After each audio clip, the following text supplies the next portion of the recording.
Assalamualaikum warahmatullahi wabarakatuh. Allahumma inni nas'aluka ilman nafi'ah wa rizqan thayyiba wa amalan mutaqabbala. Amin. Alhamdulillahirabbil alamin. Allahumma sholli ala Muhammad wa ala ali Muhammad. Hai adik-adik semuanya, apa kabarnya? Gimana nih? Udah ikutan tryout masuk SMP Lab School kan? Nah, sekarang Kak Selva akan membahas khusus bahasa Indonesianya. Kira-kira kalian udah lihat belum hasilnya seperti apa? Nah, buat kalian yang mencatat jawabannya atau bisa akses jawabannya lagi, penting banget nih untuk buka dan kita cocokin sama-sama yuk. Kira-kira buat kalian yang jawabannya bener semua atau ya banyak benernya gitu ya, sama nggak ya alasan jawabannya pada saat kalian menjawab dan pembahasan yang akan kita simak bersama-sama ini? Atau misalnya masih ada jawaban yang salah nih, di tryout kalian, khususnya di bahasa Indonesia ya. Kira-kira salahnya di bagian mana ya? Apakah karena kurang teliti, salah rumus, salah huruf kapital, tanda koma, dan segala macam? Nah, kita akan bedah sama-sama di sini. Yuk, kita simak sama-sama. Sekarang kita masuk ke soal yang pertama ya. Jadi soal yang pertama ini, kalian disuguhkan sebuah pantun. Nah, berikut ini yang merupakan pantun sejenis pantun di atas adalah. Berarti hal yang pertama kita lakukan, kita harus cek dulu ilustrasi ini ya di soalnya. Itu tuh pantunnya pantun apa? Apakah pantun jenaka, lucu-lucu gitu, pantun nasihat, pantun agama, atau pantun teka-teki. Sekarang kita baca. Nah, untuk mencari pantun ini tuh termasuk pantun apa, kalian cukup baca baris ketiga sama keempatnya aja gitu. Karena kalau sampiran itu ibaratnya kayak basa-basi gitu loh, supaya mempercantik, memperindah lirik-lirik dan bunyi-bunyian dari pantun itu sendiri gitu. Kita sekarang langsung fokus aja ya ke baris ketiga sama baris keempat. Ceritanya kalian bisa menghemat waktu juga nih ketika nanti kalian tes masuk lab school beneran kayak gitu. Karena kan harus ada strategi waktunya juga. Kalau Tuan cerdik sungguh, langit tergantung mana talinya. Nah, di sini adalah pantun teka-teki ya, karena ada kayak pertanyaan gitu. Langit tergantung mana talinya. Nah, itu adalah pertanyaan. Maka adik-adik di sini bisa cari yang isinya teka-teki juga. Gitu. Sekarang kita baca yang A ya. Langsung ke baris ketiga sama keempatnya aja. Biar jauh di negeri satu, hilang mata, di hati jangan. Nah, berarti di sini bukan teka-teki, karena nggak ada pertanyaannya juga. Yang B, bersakit-sakit dahulu, bersenang-senang kemudian. Wah, ini menunjukkan kita perjuangan dulu nih ya, baru kita senang-senang kemudian. Nah, itu salah satu adalah contohnya ya. Dan ini jelas bukan teka-teki. Kemudian yang C, adakah misai tahu takut? Kami pun muda lagi berkasa. Di sini juga nggak ada pertanyaan. Biasanya sih teka-teki itu kan nanyain sesuatu gitu ya buat ditebak. Nah, sekarang kita jawab yang D. Jika engkau tahu jawabannya, binatang apa yang ekornya di kepala? Ayo, kira-kira kalian bisa jawab nggak apa ya binatang yang ekornya di kepala? Nah, itu tuh sama ilustrasi soal yang ada di atas. Berarti nomor satu jawabannya yang D. Lanjut ke nomor 2. Nomor 2 di sini kalian akan mencari isi pidato yang sesuai dengan ilustrasi di atas. Jadi ilustrasinya itu adalah SD Bahtera menyelenggarakan perpisahan kelas 6. Kemudian acaranya digelar di sekolah. Nah, pas saat acara itu kepala sekolah memberi sambutan yang isinya itu kayak penjelasan mengapa perpisahan diselenggarakan di sekolah. Berarti yang bisa kalian lihat fokusnya adalah ke yang stabilo hijau ini ya. Penjelasan mengapa perpisahan diselenggarakan di sekolah. Sekarang kita lihat opsi yang A. Melalui acara perpisahan di sekolah ini, saya sampaikan harapan semoga nanti para siswa akan mendapatkan prestasi di sekolah lanjutan yang dicita-citakan. Sebetulnya isinya bagus ya yang A, tapi tidak sesuai dengan ilustrasi. Yang B, perpisahan ini sengaja diselenggarakan di sekolah agar keluarga besar SD Bahtera sekaligus menjadi saksi peresmian sarana ibadah yang belum selesai kita bangun. Kemudian yang C. Nah, ini yang B ini bisa menjadi kandidat kuat jawaban ya, karena ada alasannya gitu di dalamnya. Yang C adalah puji syukur. Nah, ini puji syukur kehadirat Tuhan ya. Hanya itu saja, tidak ada alasan. Maka jawabannya bukan yang C. Kalau yang D ini juga ucapan terima kasih dan tidak ada membahas tentang penyelenggaraan di sekolah. Sehingga nomor 2 jawabannya yang D. Sekarang kita ke nomor 3 ya adik-adik. Nah, di sini kalian disuguhkan ada 2 teks, lalu kalian disuruh mencari pernyataan yang tepat berkenaan watak tokoh cerpen. Kalian langsung lihat ABCD-nya aja ya. Jadi ketika baca teksnya itu fokus gitu. Kalian mau mencari apanya sebenarnya. Kalau kita lihat di sini kan ABCD-nya tuh kayak tokohnya tua, tokohnya muda, kayak gitu-gitu aja kan ya. Berarti kita fokus aja di cerpen satu ini tokohnya tua atau muda. Seperti itu. Kalian juga bisa fokus ke stabilo warna hijau. Di sini ada kata menaikkan kacamata tuanya. Salah satu profesor tua sekaligus pelanggannya yang setia melepas mantel. Laki-laki itu baru pulang dari kampus tempatnya mengajar. Kopi susu ya, seperti biasa. Klaus menampilkan senyum lebar di antara wajah lelahnya. Nah, berarti kan tokoh utamanya ini profesor ya, kalau udah profesor itu rata-rata sih sudah tua, kayak gitu. Dan ini tulisannya juga jelas gitu, profesor tua. Otomatis tokoh utamanya tua. Nah, kita bisa keep nih A sama C, kayak gitu. Kemudian yang cerpen 2. Kadang-kadang sering terbayang juga masa tua. Kalau terbayang berarti kan belum kejadian. Sebetulnya sih dari kalimat satu ini sudah sangat menunjukkan dia itu nggak tua gitu, muda ya. Masa saat aku mungkin mengenang yang telah kulewati sambil menanti ajal. Nah, di sini ada kata mungkin mengenang, berarti kan memang benar-benar belum kejadian. Sehingga tokoh utamanya yang cerpen 2 itu adalah muda. Jawabannya untuk nomor 3 adalah yang A. Lanjut ke nomor 4, urutan petunjuk yang tepat. Nah, biasanya kalau ada soal seperti ini, kita langsung aja ke opsinya ya. Jadi kebanyakan soal bahasa Indonesia itu memang kita baca soalnya dulu, terus kita baca opsinya. Bacaannya itu kita baca setelah baca opsi ya. Jadi kita tuh fokus mau nyari apa sebenarnya. Jadi bisa menghemat waktu juga. Nah, di sini adalah penggunaan komputer. Contoh, misalnya kita pilih yang A, nggak mungkin dong tiba-tiba komputer sudah dapat dipakai. Atau kita pilih yang B, tunggu 1 menit, tiba-tiba kita disuruh menunggu 1 menit. Nah, itu kan tidak mungkin juga. Kemudian, berarti antara C sama D. Kita baca ya. Sambungkan kabel perangkat di komputer dengan arus listrik. Oke, berarti dicolokin gitu kan. Kemudian, habis 2, 4 atau 3. Kita ke yang 4 dulu ya. Tekan tombol power pada monitor dan CPU untuk menghidupkan komputer. Sedangkan yang nomor 3, tunggu 1 menit sampai layar penuh dan sampai tanda kursor stabil. Kalau misalnya habis dicolokin terus kita menunggu, habis itu nomor 1 lagi komputer bisa dipakai. Berarti itu acak-acakan banget ya, sehingga nomor 4 ini jawabannya adalah yang C. Dia urut gitu kan. Habis disambungkan atau dicolokin, kemudian ditekan itu CPU dan monitornya, baru kita tunggu, baru sudah bisa dipakai, dan setelah selesai pemakaian, klik menu start, terus menu shutdown atau turn off. Jadi jawabannya nomor 4 yang C. Untuk pertanyaan nomor 5, di sini kita disuguhkan sebuah bacaan ya. Kemudian pertanyaannya adalah pernyataan yang sesuai dengan isi kutipan di atas. Nah, kalau kita udah baca soal nih, kita bisa fokus gitu loh untuk kalau pernyataan yang sesuai berarti kita fokus ke isi teksnya. Sehingga pas kita baca ABCD, kita tuh langsung ingat, oh iya ini benar, oh iya ini tadi kayaknya ada di paragraf pertama atau paragraf terakhir dan semacamnya, kayak gitu. Sekarang kita coba baca ya.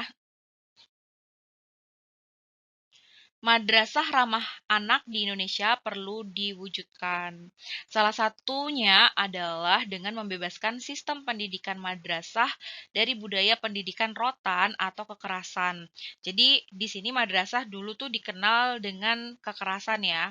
Pendidikan madrasah ramah anak harus memperhatikan apa yang dibutuhkan siswa, bukan justru menciptakan suatu tata tertib yang hanya berorientasi pada punishment atau hukuman. Nah, berarti intinya untuk yang paragraf pertama itu kan pokoknya madrasah itu ya harus ramah. Kita harus menciptakan tata tertib yang tidak hanya orientasinya atau tidak hanya memikirkan hukuman-hukuman aja. Ketegasan dalam pendidikan memang penting, namun bukan kekerasan dalam pendidikan.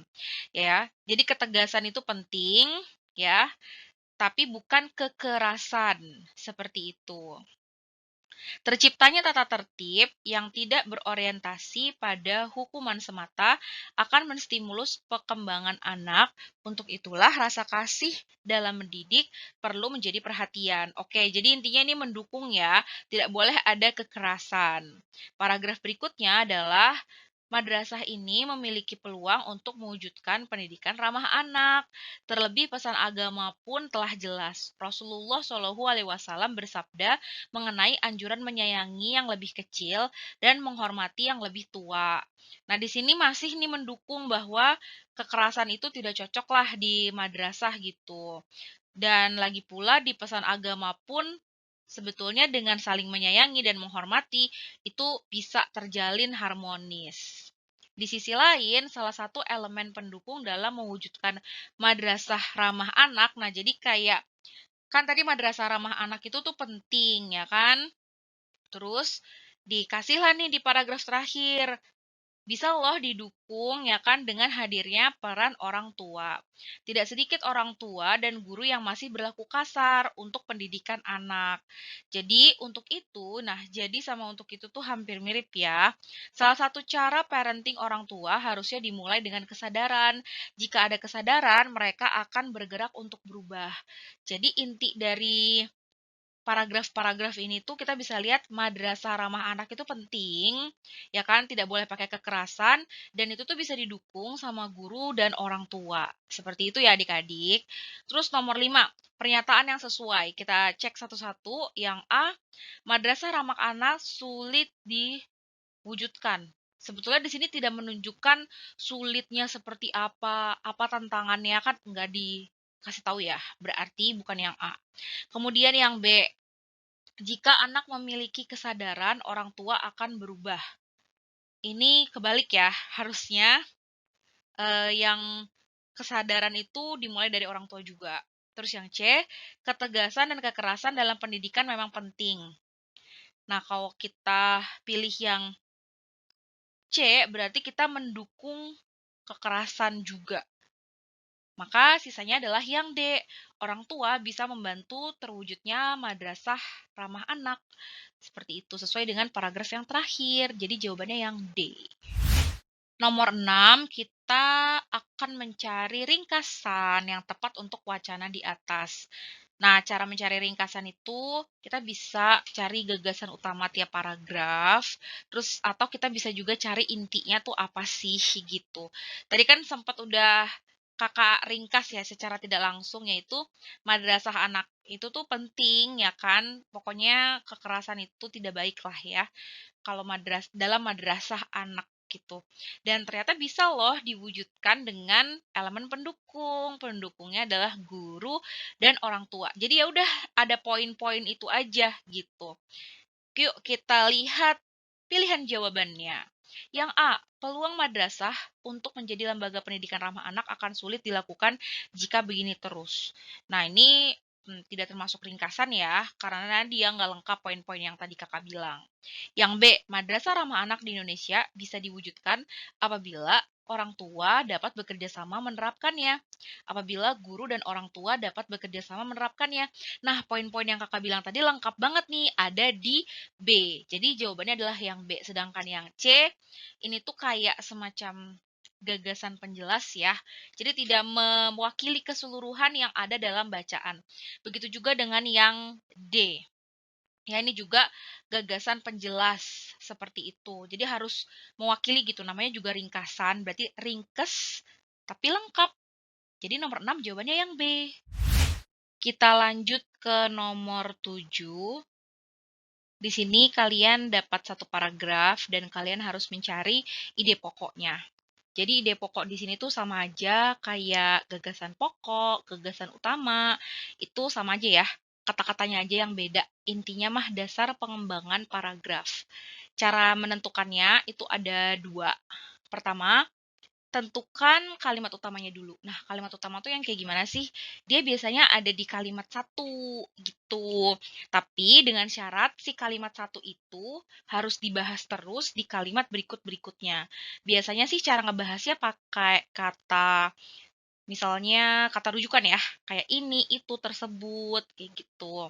Tapi bisa juga nih kalimat utama itu di kalimat terakhir. Biasanya ada kata oleh karena itu dengan demikian. Kalau udah ketemu kalimat utamanya, terus kita ringkas. Jadi deh ide pokok. Nah, sekarang berarti kita kayak harus aware gitu sama yang namanya kalimat satu. Karena biasanya sih mayoritas gagasan pokok, ide pokok itu berawal dari topik yang ada di kalimat pertama.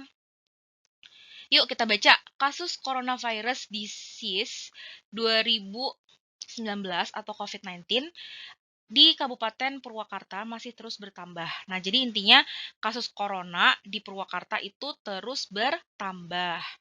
Nah, kemudian di kalimat keduanya,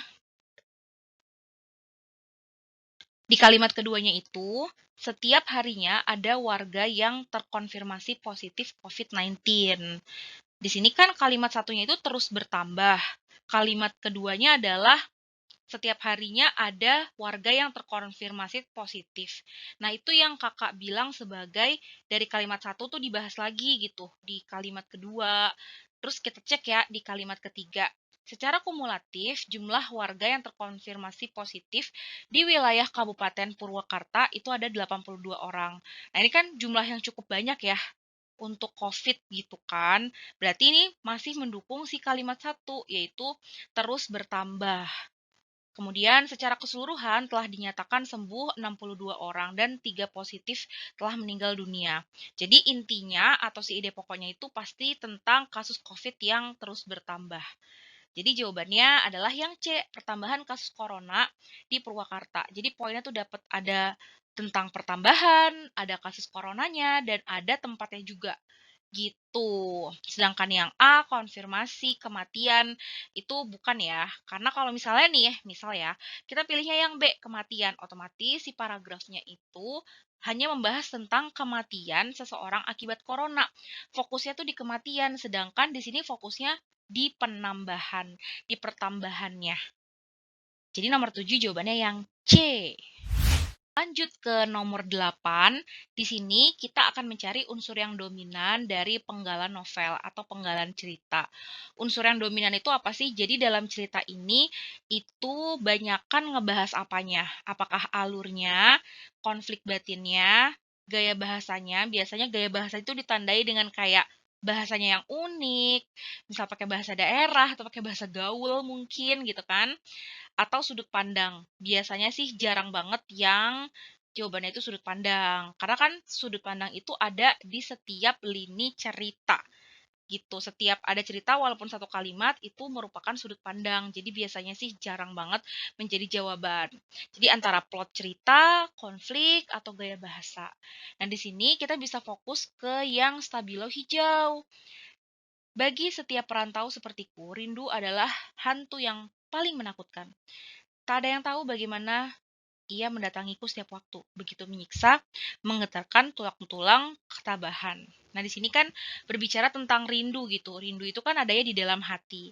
Kemudian paragraf di bawahnya itu menjelaskan tentang kalimat di atas gitu, penjelasan tentang kalimat di atas, yang mana kalimat di atas itu kan tentang perasaan ya, berarti tentang batin, batin yang bermasalah, karena kalau rindu itu kan sesuatu yang kita tuh kehilangan, kita pengen ketemu tapi nggak bisa, makanya jadi rindu, berarti kan sesuatu masalah tuh karena kita ada rindu di dalamnya, gitu.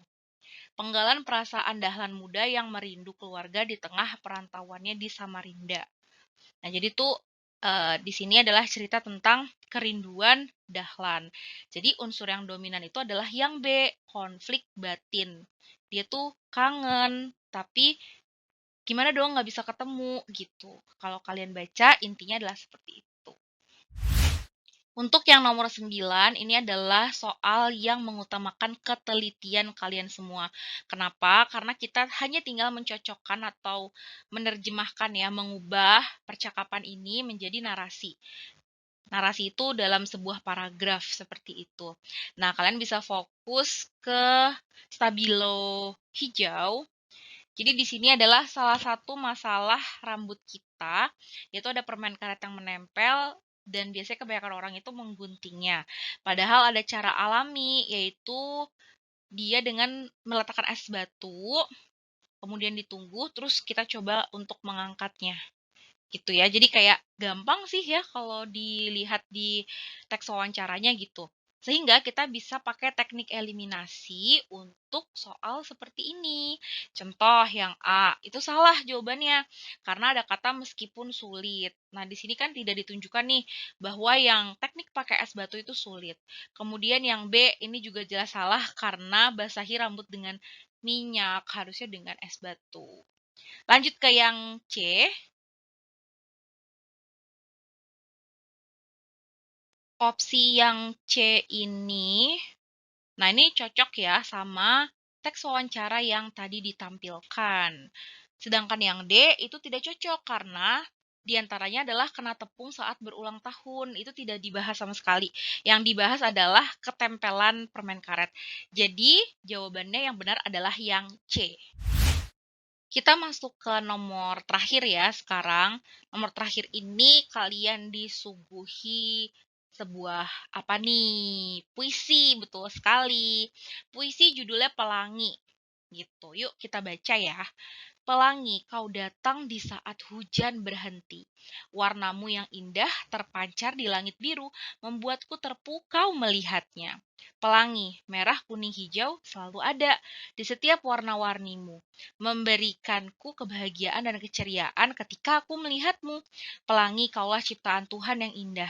Kau ciptaan yang selalu dinanti, dan kau ciptaan yang selalu memberi arti.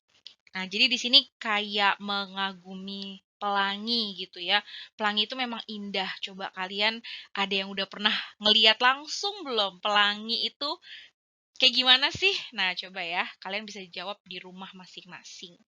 Amanat yang terkandung pada puisi di atas adalah jadi kayak amanat itu hikmah yang bisa kita petik dari puisi yang tadi kakak bacakan, yaitu tentang pelangi. Pelangi itu indah, pelangi itu bisa memberikan arti seperti itu ya. Nah, kita coba lihat jawaban yang A. Lihatlah pelangi agar hidupmu bahagia.